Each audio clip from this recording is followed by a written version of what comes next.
bersyukurlah kepada Allah, dan salah satu cara bersyukurmu, kamu datang di tempat ini. Allah kasih kita begitu banyak nikmat, sehingga Rasulullah pernah sujud meneteskan air mata dalam sujudnya. Lalu Umar bertanya, ya Rasulullah, kenapa kau meneteskan air mata? Kata Nabi, karena saya tidak bisa membayar nikmat Allah dengan ibadah yang saya lakukan. Adakah yang bisa mengalahkan ibadahnya Nabi? Demi Allah, di kolong langit ini tidak ada orang yang hebat ibadahnya seperti Rasulullah Muhammad SAW. Tapi beliau masih sadar ibadah yang dilakukan tidak mampu membayar nikmat yang Allah berikan. Maka kalian bersyukur datang ke tempat ini. Dengan catatan, setelah kau datang ke tempat ini, sehari sampai 3 hari, kalian dengar dakwah, kalian berzikir, kalian ngaji, kalian mencatat. Ingat, setan tidak pernah putus asa menggoda kalian. Bagaimana cara dia goda? Dia hancurkan pahala-pahalamu. Adakah perbuatan yang bisa menghancurkan pahala-pahala kita? Ada, kata Nabi. Sittatu asyain tuhbitul amal. Ada 6 sifat yang bisa menghancurkan amal-amal kebaikanmu. Adik-adik sekalian, kalian pulang ke sini 3 hari kalian bertempur. 3 hari kalian bertempur melawan iblis, melawan kesombongan, melawan kepongahan, meningkatkan kesabaran. Jangan pikir setan putus asa menggodamu. Dia akan goda kamu setelah kau pulang. Dengan cara apa? Dia hancurkan amal-amalmu. Sehingga nanti kau berkata di hadapan Allah, ya Allah, mana pahalaku? 3 hari 3 malam saya dengar dakwah. Allah menyatakan, memang dulu ada pahalamu, tapi hancur oleh karena perbuatanmu sendiri. Apa gerangan yang menghancurkan amal itu? Kata Nabi, 1, al-istighalu bi'uyubil khalq. Suka sekali cerita kejelekan orang, dia lupa kejelekan dirinya sendiri. Gosip, gibah, penyakitnya. Bu ibu, Nabi ketika Isra Mi'raj diperlihatkan, bawa Nabi ke surga, Masya Allah banyak perempuan. Masuk ke neraka, na'udzubillah min dzalik, lebih banyak lagi perempuan. Kenapa? Kata Nabi, karena 2 hal. 1, dia tidak mampu mensyukuri nikmat berupa suami. Dan yang kedua, dia tidak mampu menjaga mulutnya. Penyakitnya ibu-ibu. Saya ajak lewat tadi, masih ada yang gosip. Begitu saya dilihat, dia bilang, itu juga bajunya yang di YouTube. Sibuk. Kenapa? Saya pakai baju kok yang sibuk. Kang gosip. Jengkelku. Kenapa kok gosip saya? Bu, halo ibu. Penyakit ibu-ibu yang tidak bisa dikendalikan hawa nafsu menceritakan kejelekan orang. Kalau laki-laki kumpul paling dicerita, wih, itu anak sayang. Yang pertama cakep tapi beleng-beleng. Itu yang kedua cakep, tapi ya dongok. Itu kan. Paling kita cerita itu, wah itu motor saya rewel, itu mobil saya yang tua, wah sedikit-sedikit mogok lagi, itu atap rumah saya bocor. Paling kalau bapak cerita itu, tapi coba kalau ibu-ibu. Pertama dicerita sinetron, jelek betul sifatnya itu ya. Iya toh, langsung tetangga jadi korban. Kumpul begini tuh masih ada gosip. Apa? Dia enggak ngomong tapi matanya dong. Apa? Hidungnya enggak serasi dengan roknya. Beliau kayak umbul-umbul. Sudah. 1 udah digosip. Lewat lagi 1. Apa? Palsu. Kenapa kau tahu? Lipstiknya. Kenapa kau tahu? Melengket di giginya. Coba ya. Ayo adik-adik. Ya. Nah, maka saya heran sebagai anak bangsa, kok kita dituduh orang Islam selalu menyebarkan fitnah. Islam sangat membenci fitnah sehingga Nabi mengatakan, al fitnatu asaddu minal qatl. Fitnah itu lebih kejam daripada membunuh. Jadi pemain buser, apakah namanya itu? Cocok nih? Baser, apakah itu? Yang suka cari-cari duit dari menyebarkan fitnah. Hah? Yo itu baser. Hah? Manalah. Tidak adalah kita orang Islam. Suatu kali Nabi menyampaikan, Barang siapa yang mengucapkan 2 kalimat syahadat, diyakini sampai mati pasti masuk surga. Abu Hurairah senang dengar ini. Lalu Abu Hurairah berlari-lari kecil menuju ke pasar. Dengan tujuan apa? Dia mau menyampaikan berita gembira ini. Lalu didapat oleh Abu Bakar, oleh Umar. Abu Hurairah, kau mau pergi mana buru-buru? Saya mau menyampaikan berita penting. Apa itu? Barusan saja saya dengar menyampaikan Nabi, siapa yang syahadat, yakin sampai mati, pasti masuk surga. Umar berkata, betul kok Nabi bilang begitu? Betul. Saya tidak percaya. Ayo kita datang ke sumber. Dalam teori komunikasi inilah disebut check and recheck.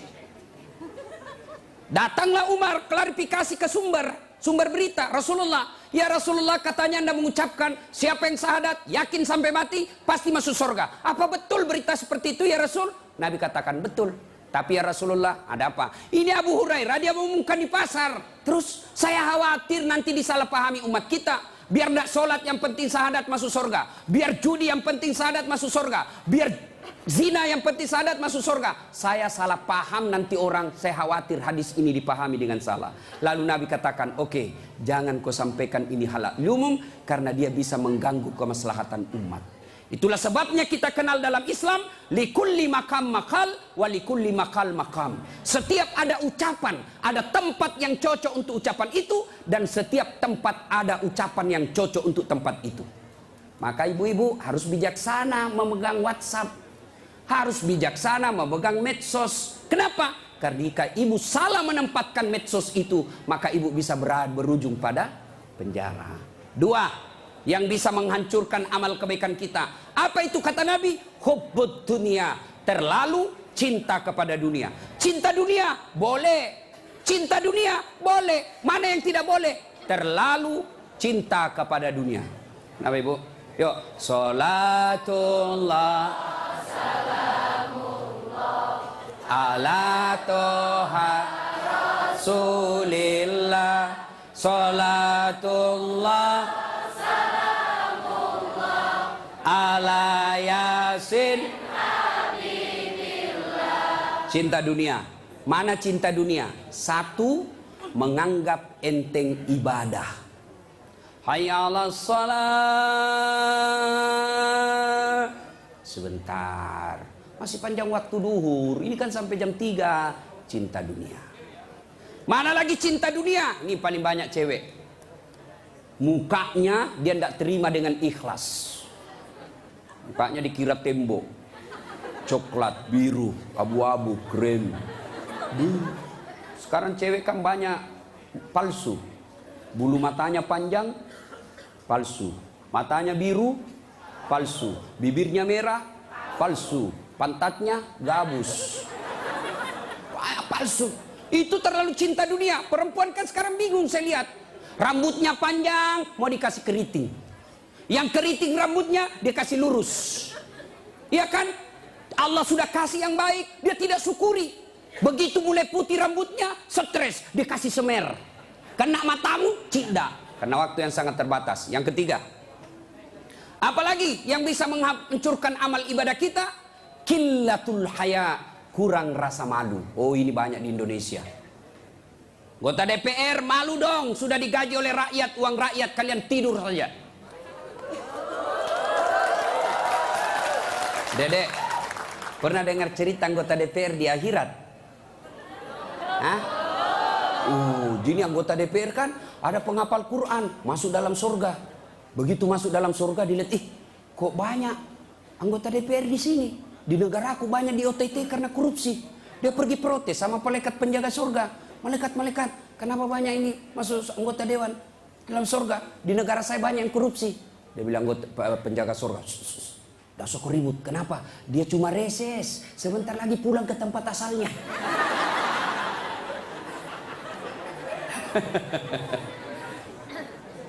Terlalu cinta kepada dunia dilarang oleh agama. Maka oleh sebab itu kita diberikan hanya syukuri nikmat yang Allah berikan. Yang ketiga, qillatul haya, kurang rasa malu. Malu dong menyebarkan fitnah. Malu dong jadi artis tapi menyebarkan syahwat. Malu dong jadi pejabat tapi korup. Malu dong jadi kontraktor tapi rampok. Ya, cinta dunia, ya, kurang rasa malu. Mana lagi yang kurang rasa malu? Kalian cewek. Ayo, ibu-ibu hadir di sini, alhamdulillah. Tapi tolong yang paling banyak kurang rasa malunya sekarang perempuan. Mulai dari cara berpakaiannya. Kata Nabi, suatu waktu nanti perempuan berpakaian tapi telanjang dan mereka menyukainya. Berpakaian tapi telanjang dan anehnya mereka suka. Mana disebut berpakaian tapi telanjang? Lihatlah sekarang. Saya selalu istilahkan, lebih susah lihat paha ayam kampung daripada paha cewek. Yang ketawa, saya serius ini. Coba lihat paha ayam kampung. Bapak harus kembali kampung dulu. Namanya ayam kampung, jadi kita harus kampung dulu. Iya toh? Sampai di kampung, kau sudah lihat pahanya ayam? Tidak. Kau beli dulu 100.000. Sudah kau beli, sudah kau lihat pahanya? Belum. Kau kejar dulu 1 jam. Begitu kau mau tangkap, dia terbang. 1 jam dikejar, baru tangkap. Sudah kau tangkap, sudah lihat pahanya? Belum. Kau potong dulu dengan ucapan Bismillahirrahmanirrahim. Sudah kau potong, sudah lihat pahanya? Belum. Kau rebus dulu 15 menit air panas. Sudah kau rebus, sudah lihat pahanya? Belum. Baru dicabut. Baru kelihatan pahanya putih mulus. Balik kampung, kau keluar 100.000, kau kejar 1 jam, kau potong dengan kalimat basmalah, kau rendam 15 menit air panas, baru lihat pahanya yang putih. Ayam kampung. Tapi coba lihat cewek, kau berdiri saja di pinggir jalan, 15 menit, 10 pasang paha cewek gratis. Bahkan kadang-kala boleh dicolek. Makanya cewek, mari kita kerjasama. Kami laki-laki jaga mata, tapi tolong Anda cewek jaga akhlak. Biar kami setengah mati jaga mata, kalau kalian gentayangan habis amal kami.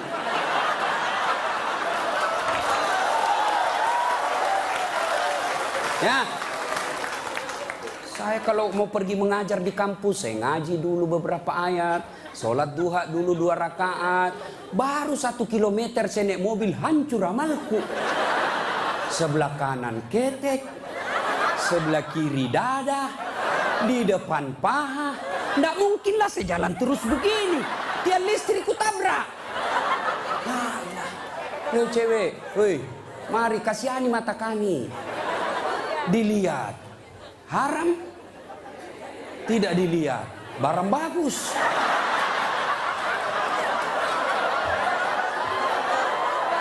Hei, oke, sekarang banyak perempuan kurang rasa malunya. Dulu. Kalau ada perempuan hamil di luar nikah, dibuang dari kampungnya. Keluar kau menyebarkan aib. Itu dulu. Dulu perempuan meskipun belum pakai jilbab, tapi dia jaga harga dirinya. Saya zaman SMA kan belum ada jilbab. Kawan saya kalau jatuh ballpointnya, kan dia pakai jilbab. Dia pegang dulu ini, lalu dipegang roknya di bawah, baru dia dongkok begini. Dulu.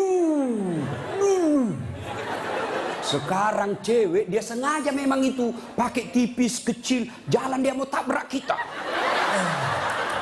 Hancur. Maka kalian akhwat yang datang di sini pengajian selama 3 hari 3 malam, tolong selamatkan saudara-saudara kalian akhwat-akhwat supaya mereka tidak pakai begitu. Kalian tularkan itu jilbabmu kepada saudara-saudara semuslimah. Jangan kau biarkan mereka, dakwai mereka. Dia mau dengar atau tidak, kewajibanmu sampaikan, soal diamalkan urusan lain. Terutama juga yang pakai jilbab tapi tidak memenuhi syarat. Pakaian jilbab itu, pakaian menurut Islam itu ada 4 syaratnya. Nih dengar baik-baik yang mau bikin baju. 1, syarat pakaian itu nutup aurat. Alhamdulillah kalian semua nutup aurat. Mana auratnya perempuan? Seluruh anggota tubuhnya kecuali telapak tangan, telapak kaki. Ustadz itu pakai jilbab kelihatan lehernya, tinggal lehernya dibakar nanti. Ya, kelihatan pahanya nanti dibakar. Kalau cewek masih enak dilihat. Ini ada juga orang tua. Sudah mau ada cucunya. Pakaiannya saya tanya, Bu, kenapa pakai begitu? Ibu sudah tua. Dia bilang, ini baru ada, dulu waktu saya gadis tidak ada begini, Ustaz. Ini namanya bagus, dikasih ibu, kasih STNK. Tahu STNK? Sudah tua, nakal kembali. Kasih itu STNK itu buru-buru gitu. Laki-laki mana auratnya? Pusat sampai lutut. Artinya adik-adik, kalian yang sudah mengaku diri hijrah, silahkan main futsal, silahkan main bola, silahkan olahraga, tapi tolong jangan kelihatan pahamu. Pahamu adalah dosa ketika kau kelihatan. Kau suruh saudara putrimu jilbab, kalian main bola kelihatan paha, dosa. Nggak ada nafsu lihat pahaku. Siapa bilang? Siapa tahu ada janda-janda tua sudah lama nggak lihat paha. Bisa jadi. Ya. Yang kedua, syarat pakaian menurut Quran, nutup aurat. Yang kedua, tidak mempertontonkan lekuk-lekuk tubuh. Ada orang pakai jilbab tapi bajunya sempit.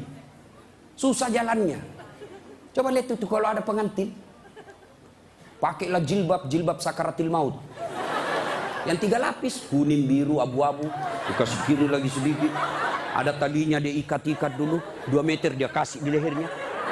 Kasih dulu. Nah, mulai tidak bisa goyang tangannya. Bajunya sempit. Roknya sempit. Jalanlah dia bilang suaminya, buru-buru ibu kita ketinggalan. Tunggu dulu pak. Dongo. Itu namanya beleng-beleng. Tahu beleng-beleng? Dongo. Tahu dongo? Kau lah itu.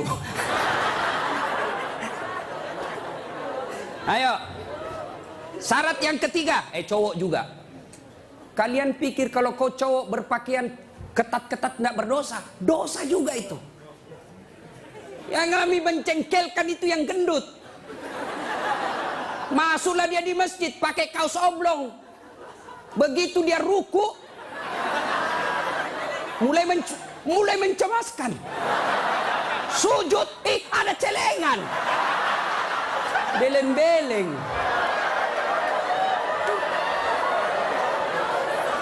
Nah, yang ketiga, syarat pakaian yang ketiga, saya ulang, tutup aurat, tidak mempertontonkan lekuk-lekuk tubuh.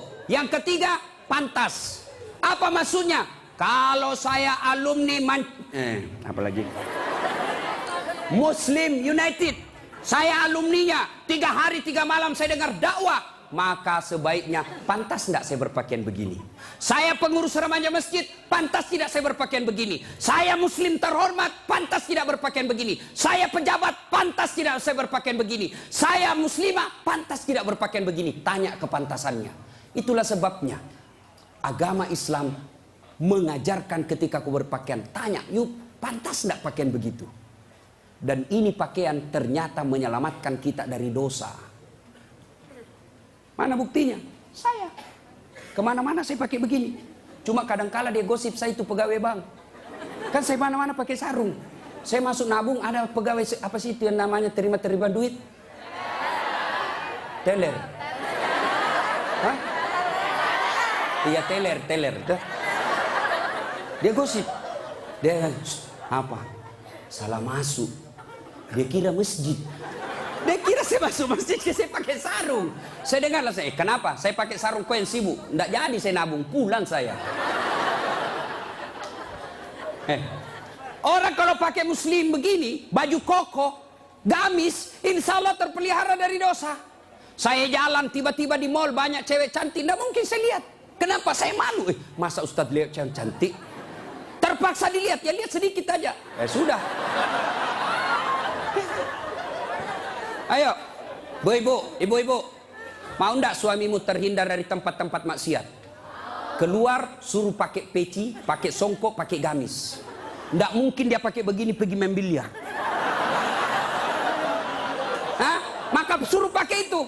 Ada di Makassar, saya sudah suruh pakai Ustadz, tapi di mobil dia ganti. Memang sudah tabiatnya itu sudah bajingan. Yang keempat, syarat pakaian yang keempat adalah indah. Ternyata Allah tidak meninggalkan keindahan. Allah tidak melarang kita keindahan dalam berpakaian, tapi dengan catatan tertib aturannya. 1, tutup auratmu. 2, jangan kau tontonkan lekuknya. 3, pantas. 4, indah. Ini sistematis, tidak boleh ditukar. Sayang 1000 sayang kita bikin pakaian. Indah nomor 1, nutup aurat 19.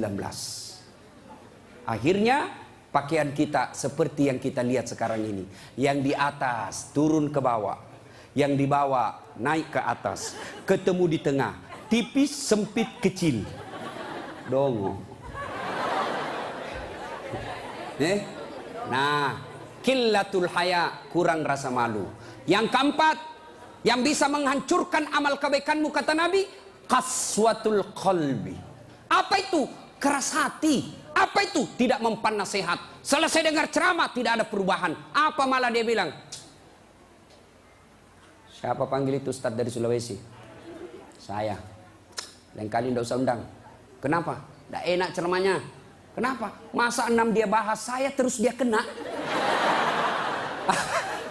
Keras hati kau. Selesai dengar ceramah, larang merokok. Malah dia bilang, apa tahu rokok apa? Memangnya saya minta duitmu? Keras hati. Ada perokok di sini? Ada? Saya doakan kalian berhenti merokok. Coba dengar itu calon-calon istrimu. Itu biasa orang merokok kayak kurang kerjaan. Itu aja dikerja 10 menit. Dan saya kasihan kadang-kala kalau di bandara, coba lihat tuh perokok dikasih masuk kayak kotak-kotak, kayak bele-bele. Sendiri di dalam enggak. Sekali-kali isap kunyah. Jangan kau sebarkan itu asapnya ke kita. Bolehlah kau merokok, silakan, tapi jangan kasih asapnya orang lain. Bagaimana caranya Ustaz? Kau bawa kresek.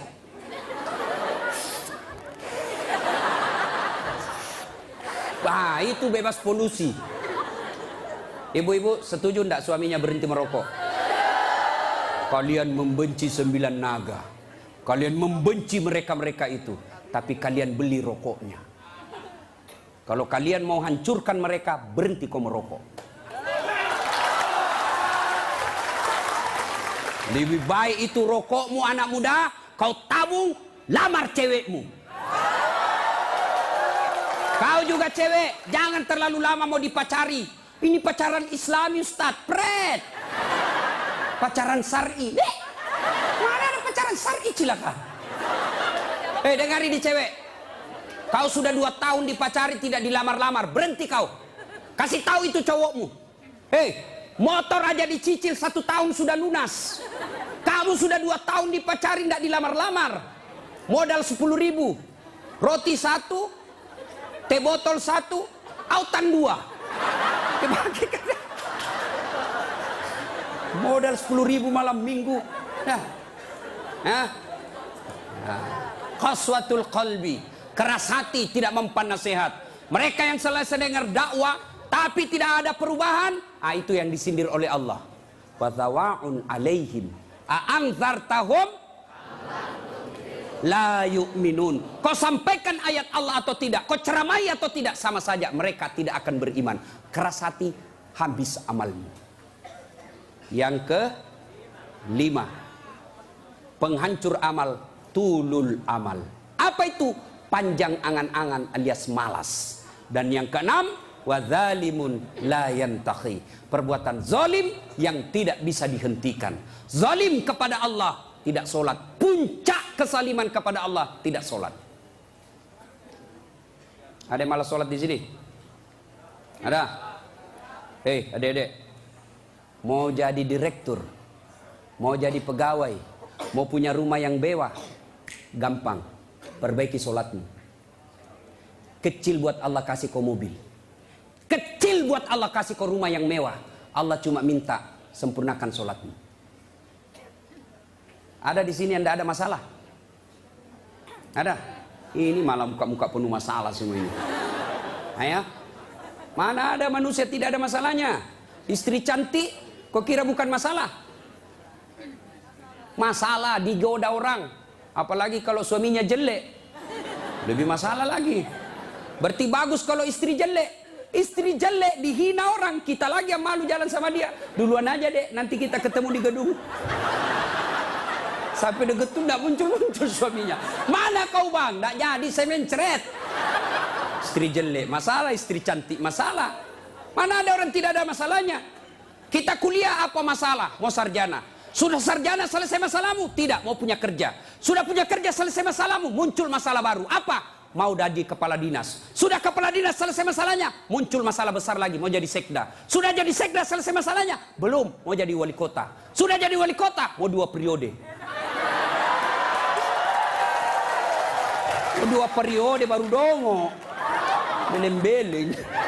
Kau salah, kenapa kau suruh pilih dongo? Mau kok. Ayo, tidak ada orang tidak ada masalah. Ya. Maka Allah tidak mengatakan, "Hei Das'at, ada masalahmu? Kau puasa dulu." Tidak.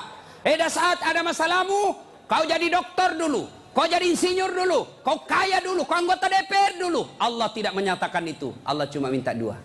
Ista'inu bisawri wassalah. Sabar, perbaiki solatmu. Saya yang selesaikan masalahmu. Itu janji Allah, bukan janji caleg. Kalau caleg mau dipilih, dibagi-baginya kartu namanya. Pilih saya, pilih saya. Ada masalah, telepon saya 24 jam. Begitu terpilih, dia ganti nomor HP-nya. Allah janji, pasti Allah tepati. Allah cuma minta, ada masalahmu cewek, kau risau soal jodoh, yuk perbaiki solatmu. Hei cowok, ada masalahmu, kau sudah sarjana, tidak dapat kerja, yuk sempurnakan solatmu. Saya sudah solat Ustaz. Betul kau solat tapi tidak ikhlas. Hayya 'alas shalah. Asar lagi. Barusan duhur, kau tidak ikhlas.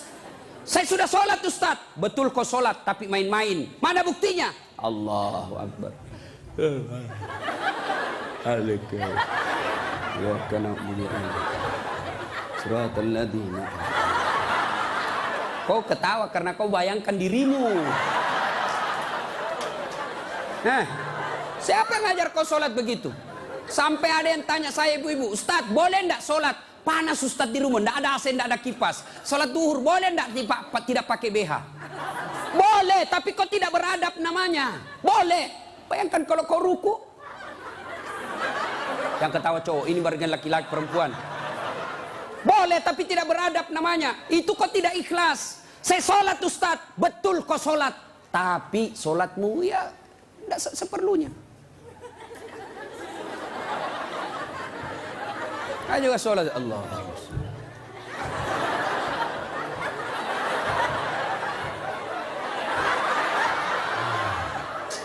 30 tahun kau sholat kalau begini gayamu bos. Adik-adik, kau punya handphone? Ibu-ibu punya handphone? Waktu beli handphone itu ada buku pedoman kan? Iya. Dan di situ dicatat merah tebal. Buku pedoman petunjuk pemakaian handphone. Dicatat besar-besar, catatan penting. Baca buku pedoman ini sebelum penggunaan handphone. Handphone aja kau pakai itu belum tentu untuk kebaikan. Ada buku pedoman penggunaannya. Sholat kalian yang pakai 5 kali sehari semalam paling sedikit. Lalu kenapa kau tidak pernah buka buku pedoman sholatmu? Ya. Nah, maka bu, bapak, perbaiki saja sholat. Insya Allah selesai masalahmu. Zolim. Zolimun la yantakhi. Perbuatan zolim yang tidak bisa dihentikan kepada Allah. Yang kedua, zolim kepada jenis kedua, zolim kepada sesama manusia. Tidak usah zolim kepada tetangga. Ibu-ibu zolim kepada suaminya. Mana ibu-ibu zolim kepada suaminya? Suaminya dijadikan tahanan kota. Baru keluar 1 jam ditelepon. Di mana kau pak? Di mana kau? Keluar kau, pulang kau. Bagaimana kita tidak cepat mati?